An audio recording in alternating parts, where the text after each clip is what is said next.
What is good, you guys? Welcome back to the Heat Report. The Miami Heat have lost again, this time to the Dallas Mavericks. Very tough game, man. I mean, rough to watch. We're now 2-3, so bad start to the season.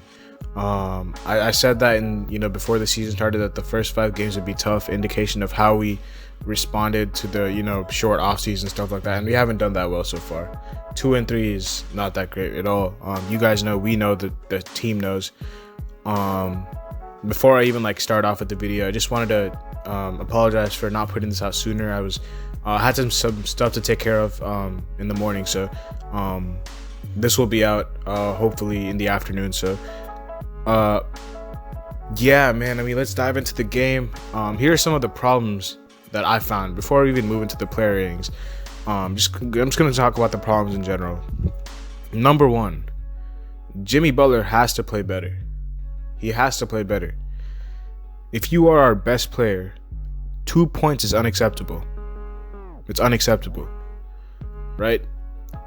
What Jimmy does, I know he wants to play passive. He wants to get his teammates involved. He only had 2 assists though, so it wasn't like he was getting his teammates involved that much. He wasn't being aggressive. He was finishing soft at the rim for some reason. I don't know why. Every time Jimmy, and when we saw in the playoffs when he was, doing his thing, every time he drove to the rim, he was finishing aggressively. He was finishing soft. He was getting blocked by Dorian Finney-Smith. Like, come on, man. Like, I don't know. And I'm not gonna say, people can say he was injured. People can say, he was coming off an injury. I don't care. You played. You suited up in the Miami Heat uniform, so you have to play, right? So he played, and he should have played better. He's our best player for a reason. And he knows that he should have played better. 2 points is unacceptable. I don't care who you are, but especially for Jimmy Butler, 2 points is unacceptable. What Jimmy tries to do a lot, he tries to draw fouls when the rhythm is not going offensively, get some easy ones at the line, but even that wasn't working. I don't know what was going on with Jimmy, but he has to bounce back, and hopefully he will. Because like I said, 2 points is unacceptable. He didn't even play the entire fourth quarter. Maybe not even the third. He just did not look good at all. And we have to have him play well in order for our team to win. Because it's not like he was doing anything other than scoring either. He was just kind of like a 0 on the court. Like, he did not look right at all. The Andre Iguodala at the power forward, like, we really miss Jay Crowder. That's our second problem. Maybe I should just word it that way. We miss Jay Crowder a lot. That was a huge loss for us. I did not expect it to be this big of a loss. A stretch 4. We do not have a stretch 4. Mo Harkless is not a stretch 4. I haven't seen Mo Harkless hit a 3 since the preseason. Iguodala is streaky. He's not a reliable shooter. Jimmy Butler, as we know, is not a reliable shooter. So we're really lacking a power forward that can stretch the floor. When we put Myers Leonard in there, I don't know why we didn't put Myers Leonard in there more. Like, why are we not putting Myers Leonard in there? Because against the Pelicans, I thought he played pretty well. I mean, against the Bucks, you can say that he didn't play that well. Because he probably didn't play that well against the Bucks, which is why he probably wasn't in. He didn't play. But it just doesn't make sense to me. We're paying this man 2-year, $20 million contract for him to just sit on the bench. And this is the third problem. We have so many guys who are just sitting on the bench, who are not sitting on the bench, but who are doing nothing on the court whenever they get minutes. Like, Kendrick Nunn has done nothing. Mo Harkless has done nothing. Myers Leonard sometimes has done nothing.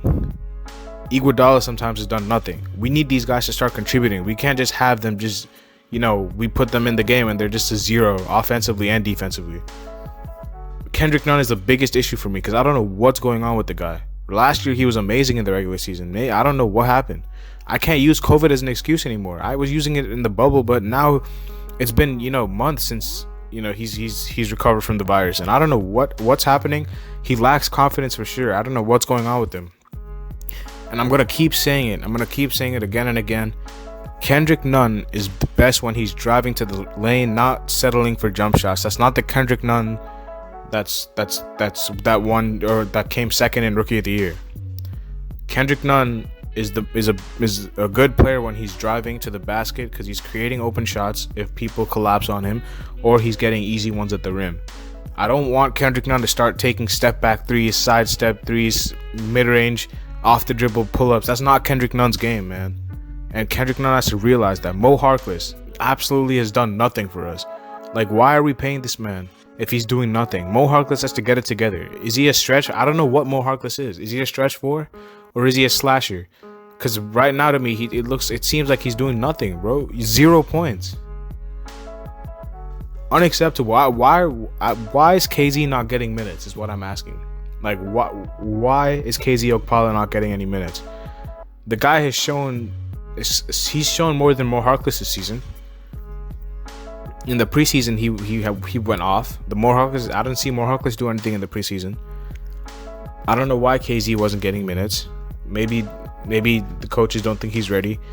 Why is Avery Bradley not in the starting lineup? I'm saying it again and again. We need Avery Bradley in the starting lineup because we need another ball handler, and we need someone who can, defend perimeter guards. Luka Doncic had his way last night. And Avery Bradley was our best player in the fourth quarter. Number 5 or 6, I don't know what number we're on with the problems. Where was this energy where we started, making threes and coming back in the fourth quarter? Where was this energy in the second quarter and the third quarter? I didn't see this energy. Obviously, we missed shots. We shot like 6% from 3. Not 6%, 21%. 6% was an exaggeration. At one point, it was 6%. But we were like 0 for 14 in the first half. And then we became 7 for 33. So we did miss open threes. But I didn't see the sense of urgency. The sense of urgency that I saw in the fourth quarter, I did not see that in the second or third quarter. I thought we started off the game pretty well. I mean, obviously we weren't making like our threes, but I thought defensively we were pretty good. We weren't really turning the ball over that much. You see in the game, we only had 14 turnovers, so we limited our turnovers. It was just we weren't making threes. We weren't making shots in general, not just threes. And that's where the biggest problem with this team, and the reason why their ceiling isn't as high as what it can be, is because we lack a scorer. We lack a guy that we can put the ball in his hands and he can get us a bucket. Jimmy Butler, for some reason, is a guy that only wants to do this in the playoffs. And with Jimmy Butler, it's very limited because we all know that Jimmy Butler's jump shot is very inconsistent. So, I mean, if you who do you need to fill this void? I might have, I made a whole video about this man, and I might have, said that maybe we shouldn't trade for him. I think we need James Harden. I'm gonna say it. I think it doesn't even have to be James Harden. It can be Bradley Beal. But James Harden is right now someone who's in trade rumors, on the market, requested a trade from the Houston Rockets, wants out, wants to come to the Heat. I think we should go get him because he will put us over the top. And I know you guys are talking about his attitude. I was talking about his attitude too. But I was thinking about this. If we get James Harden, Pat Riley will make sure that this man is in shape. He will make sure that this man isn't doing anything else. He will make sure that this man's attitude is fine. Like, Pat Riley will make sure that he's in check. He was probably going to all these strip clubs and all that stuff because he didn't want to be in Houston, which is still inexcusable. But like, his attitude was, I think his attitude was bad because he requested a trade. He didn't want to be in Houston. But I think if we get him, we'll be a much better team because we need a guy that, when we're not making threes, we just settle too much for threes. Like, it's kind of like, I don't know. It's kind of like we live by the 3, die by the 3, because we don't without the threes. Usually Jimmy Butler's out there trying to draw fouls, get the easy ones. That wasn't working, and we don't really have anyone that can create a shot, effectively, apart from Jimmy, who doesn't want to do this until the playoffs. Which is why we need a guy like James Harden or a Bradley Beal. The reason I'm saying James Harden is because he's on the market. I love Bradley Beal. I probably like Bradley Beal more than James Harden because he can play off the ball. But Bradley Beal is not on the market right now. The Wizards already said they're not going to trade Bradley Beal. For James Harden, if I'm at the point where if it's not Bam or Jimmy, then do the trade. I don't care. Like, I mean, obviously it has to be realistic. We can't just throw everyone else. But I mean, if we have to give up Tyler, give up Tyler. If we have to give up Duncan, give up Duncan, because we're getting James Harden back. So I'm at the stage where we need a scorer. We need a guy that because our defense wasn't bad, man. Our defense was pretty good last night. We held the Mavs to 41% shooting. We held them to 93 points. Our offense just was terrible, absolutely terrible. and we're gonna have to start facing this offense. Like, I don't know, every time it's last year our defense wasn't that great, until the playoffs. We were like a top 5 offense. This year our offense is terrible. We're last, or we're last in, turnovers, which means you turn the ball over the most. We're last in opponent points off of turnovers, which means opponents score points off of our turnovers the most. And I mean, yeah, man, terrible. It's just a terrible game. Let's just go into the player ratings, because I got a lot of stuff to say about some guys that didn't really do much. Jimmy Butler, first of all, I'm just gonna start off with Jimmy Butler, because I used to do guards and all that. I'm gonna start off with Jimmy Butler because he's our best player. Jimmy Butler gets a 2 for me, 2 out of 10, maybe even a 1. Yeah, probably a 1. Unacceptable performance. He knows it. I've already talked about Jimmy Butler at the start of the video, so we can move on. He's I don't know what's going on with Jimmy Butler. But I know he wants to get his teammates involved. But at times, like when we're not scoring the ball, like when Duncan is not making his threes, and that's all Duncan knows to do. We're not turning Duncan into a shot creating, slasher. That's not who Duncan is. Duncan's a catch and shoot player. But if he's not making his threes, then someone else has to take matters into their own hands, and that's why we have Jimmy Butler. But he wasn't doing it last night, so 1 out of 10 for me. Andre Iguodala, 1 out of 10 for me. He's done absolutely. I mean, I guess his defense was fine. He got into foul trouble guarding Luka Doncic. 3 points. Is a guy that I don't think is a starter in this day and age. I think he's a guy that we need to bring off the bench. He's a guy that is a impact player off the bench. I don't think Andre Iguodala is a starter at this age. Bam Adebayo, probably our best player last night. I'll probably give him a 5 out of. I don't want to give him. I'll give him a 7 out of 10. I can't give him more than the 7. We lost the game. I thought he played well though. 19 and 11, two assists. He was the guy that was actually showing a lot of effort. Him and someone else, I'm about to name. Duncan Robinson, poor, 3 out of 10. He didn't do anything. He made 1 3 out of all his tries, and he has to start making his threes. He's been in a slump lately. I've been noticing that about Duncan. In the Milwaukee games, he wasn't making threes. He wasn't even getting off threes. In this game, he had a lot of open shots. He was just missing them. Tyler Hero, probably a 5 out of 10. I just don't know why we didn't get him the ball after, the first quarter. He was our best player. We just stopped looking for him. I mean, we didn't really put him in the fourth quarter either. Goran Dragic, 5 out of 10. 6 is average, by the way. 6 is average. So 5 out of 10 Goran. I thought he facilitated pretty well, but he wasn't really. His shots weren't falling either. I thought Kelly Olynyk was another 5 out of 10. Another, slightly below average. I thought he had some nice impact off the bench because, our guys weren't really feeling the need. I was wondering, what if we started Kelly Olynyk at the 4?